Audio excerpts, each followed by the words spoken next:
we are doing a Mr. Crane breakdown slash analysis commentary.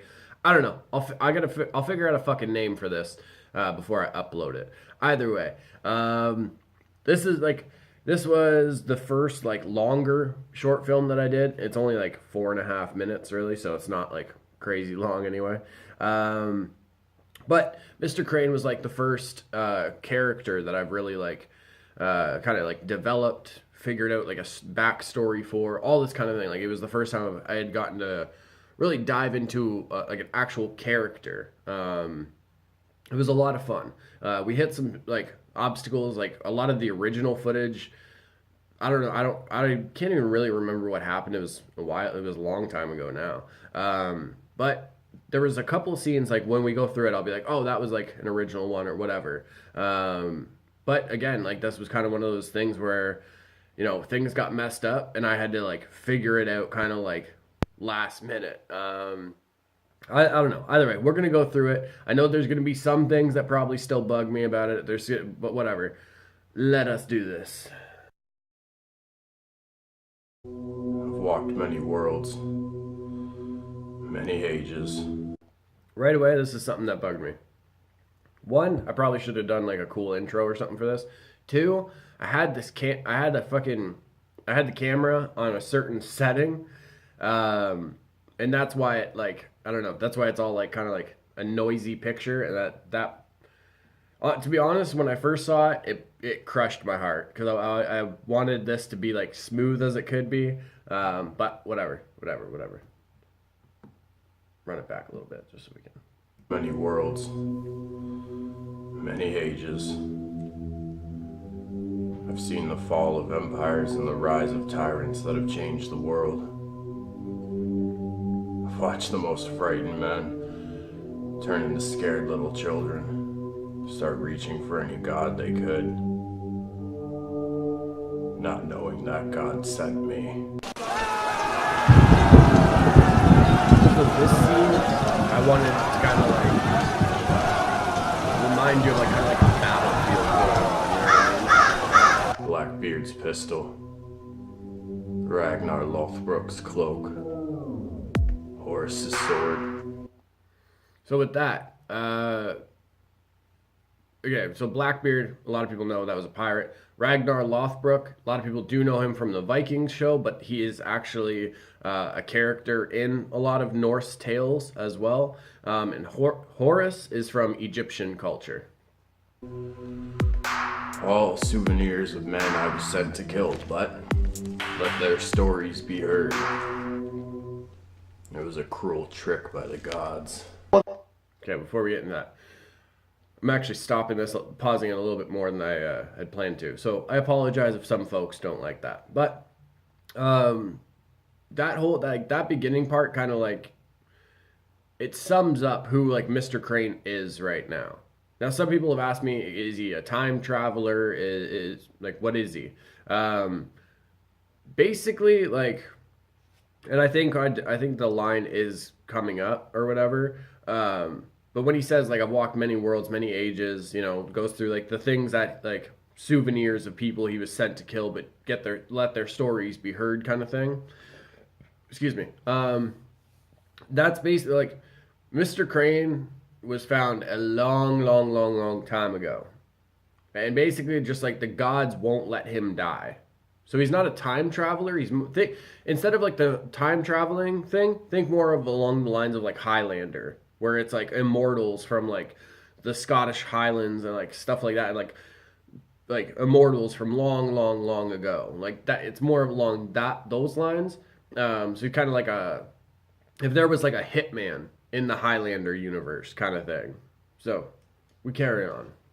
Run it back a little bit. It was a cruel trick by the gods. When the Lord talks to me, I obey him. Give no place to the enemy. Some wanted you to hear them and take it as a warning. Others just wanted you to hear them and think it's nothing but imagination, colorful characters for you to be a part of. We break it in the name of the Lord. Let it poison my life. Supernatural debt-canceling power. Okay. So that whole part there, I still really liked how those edits went. Especially when he's like, I don't know. Because when he says, like, full of, like, colorful characters or whatever, it just worked perfect that, like, I found that one clip of this dude, like, fucking swinging his jacket to, like, exorcise demons, and then, like, supernatural debt-canceling power. It's like, it kind of fit perfectly with it all. There was another one that I liked in here. I'm going to run it back a little bit. Colorful characters for you to be a part of. We break it in the name of the Lord. Let it poison my life. See, that's okay. So those two clips, there was one in just the previous section where it says, like, give no place to the enemy. That is more so like kind of like I found certain ones that went with, like, what I was kind of, like, saying. Like, there were certain reverends that are just super weird. But with the whole give no place to the enemy, that kind of, like, I heard that and I was like, oh, this would be dope. Because I know some people might, like, hear it and be like, oh yeah, like, that's evangelists or whatever. That's, like, something they would say. But for the Mr. Crane side of it, I heard it as, like, that's, like, one of the gods, like, telling him, like, give no place to your enemy, like, take them out, basically. And then that whole part where it says, like, let it poison my life. It's I liked that one part because it kind of went with, like, the whole enemy say. So it's almost like in between these other, like, messages or these colorful characters, it's actually like these very quick messages, like, kind of being sent to Mr. Crane from whichever god is, like, kind of dealing with him at that time. So yeah, I don't know. And I really like the way those edits came out. Supernatural debt-canceling power. They found me long ago. Before we constructed these concrete and steel jungle gyms to ramble around in. Pause it again. I want to go back. Ooh. Bam. The Savage. Jesus Christ. I'll tell you right now, this fake blood doesn't taste great. Not great to have in the mouth. It sucks too because, like, the first time I did it, I liked it better, to be honest. Like, I don't know. I don't want to go into, like, in depth because then it's kind of one of those things where other people want to, like, almost try to compare it. I don't know. I like the makeup and everything went great. I just feel like I probably could have whitened the beard a bit more. Like the first time I had it done. That's really the only difference, I guess, to be honest. But I like where he says, like, they found me long ago, and, like, that quick flash of the Savage, like, before we really get to see him. Think of it like a Jekyll and Hyde thing. You know what I mean? The Savage, I don't know. Okay, let's run this a little bit and then I'll pause it. Before we constructed these concrete and steel jungle gyms to ramble around in, they deemed me fit to serve them and take out any threat that might rise against them. Yeah, them. Them being, like, See, there are many gods. where there could be, like, multiple All gods. of them laughing at you, mocking you for your religious battles and your beliefs. And when you argue about who is the true one.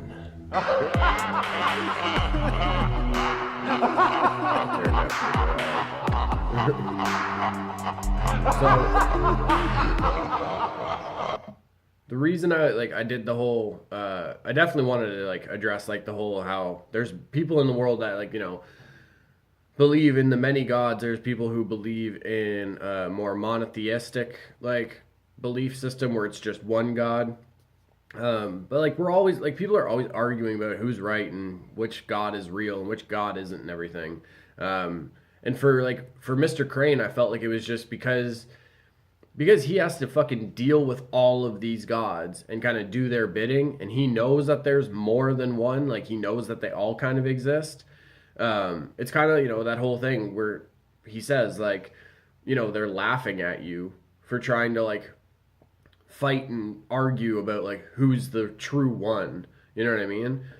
Excuse me. Because like I've said it many times, at the end of the day, like nobody knows. You know what I mean? Excuse me. Like there could be one God out there. There also could be a many a gods out there.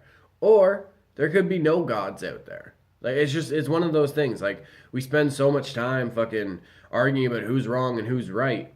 And I wanted this character to almost kind of have that almost that fucking behind the scenes look. Like he knows what's going on and everything, and it's kind of, the whole like, yeah, no, trust me, they're all real. I've had to fucking deal with all of them, and they're all laughing at you because they think it's funny that you're basically giving them more power because you're willing to die for your God and you're willing to die for your God. So it brings the belief in those gods to a higher state, and all you're doing is helping them like exist more while you're killing each other for them. It's so and then this scene where it's all like trippy and everything, that's to kind of just like, I don't know, show like how fucking crazy it can be for Mr. Crane sometimes, where it's just like he's hearing all of these gods laughing and everything, and just like it just crowds his head. It's almost like a thunderstorm where the thunder just doesn't stop, and like it just, you can't hear anything else. I know your God's name. Christian, Catholic, whatever off-brand tribe of that you decided to align yourself with. It's all the same story. Just people adapting the story of one man to adjust to their surroundings. Others were brought to the forefront of societies and displayed as the truth. What if I told you they're all true? The Invisible Man, Jekyll and Hyde, Moses, all true. All eradicated for one reason or another. Odin, Jesus, Zeus, Ganesh, they all exist. And they all have a darkness inside them.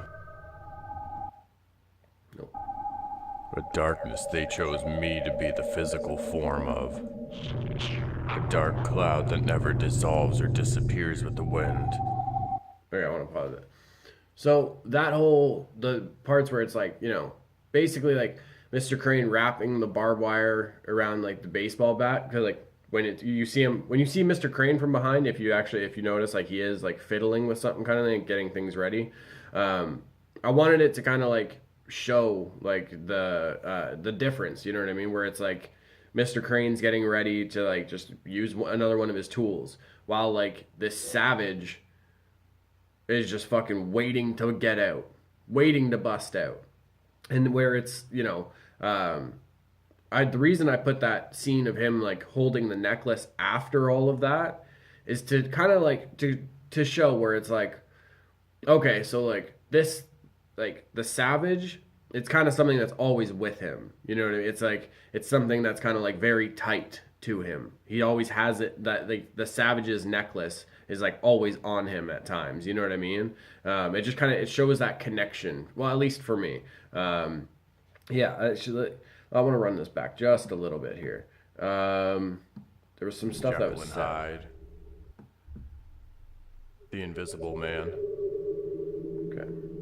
Jekyll and Hyde, Moses, all true, all eradicated for one reason or another.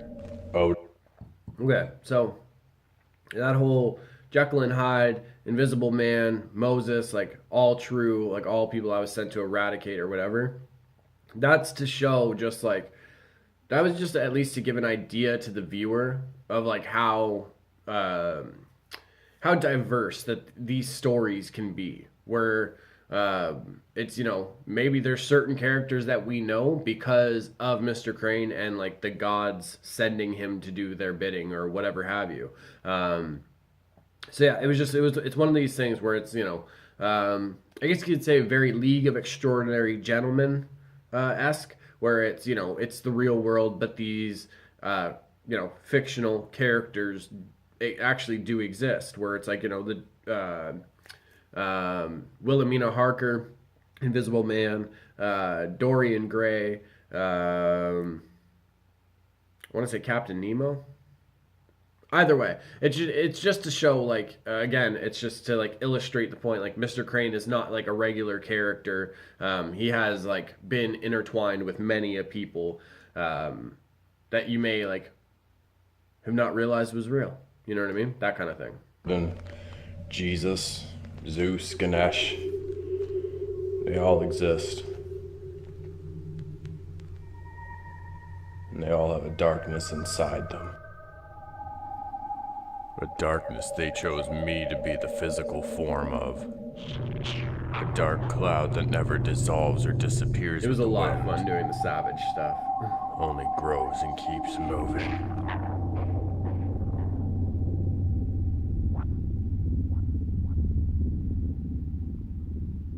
My name is Jacoby Crane, and if I'm on your doorstep, even your fucking street,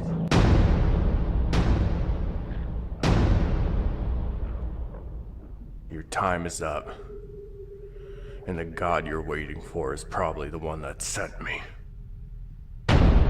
Your life is endless, but it can very well turn out to be a life of endless agony when you fry in hell.